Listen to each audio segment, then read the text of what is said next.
আজকে দেখতে পাচ্ছেন এটি হচ্ছে একটি চৌবাচ্চা এবং সেই চৌবাচ্চাতে একটি সুন্দর বটবৃক্ষ রয়েছে, যে বটবৃক্ষটি আমরা আজকে সংগ্রহ করব এবং সেই বটবৃক্ষটিকে আমরা ভালোভাবে বাড়িতে তৈরি করে সেটাকে রোপণ করব।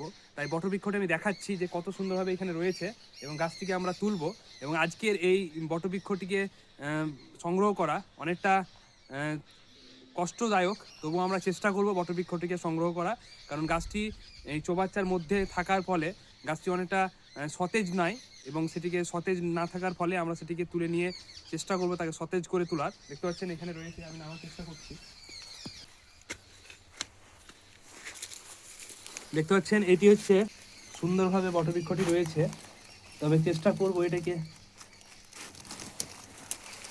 দেখতে পাচ্ছেন একদম মূল শিকড় সহ বটবৃক্ষটি আমরা তুলে নিলাম এবং এই চৌবাচ্চাটির নিচেই ছিল, যার ফলে গাছটিকে কোনো গবাদি পশুতে আক্রমণ করতে পারেনি এবং অনেক গাছটির গ্রোথ কমে গেছিলো যেহেতু উপরে এই সকল গাছগুলো রয়েছে তার জন্য। এবং গাছটি দেখতে পাচ্ছেন কত সুন্দরভাবে রয়েছে এবং এটিকে প্যাকেটে পুড়ে আমরা চেষ্টা করব এটিকে বড় করে তোলার।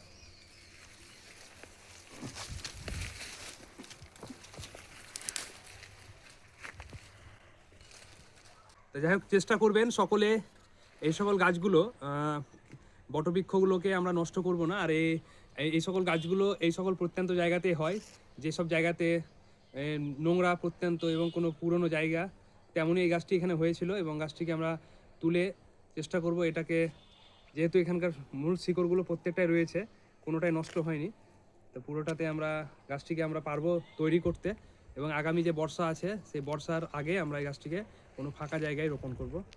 তো সকলে ভালো থাকবেন, সুস্থ থাকবেন এবং এই সকল গাছগুলোকে রক্ষা করবেন প্রকৃতির স্বার্থে।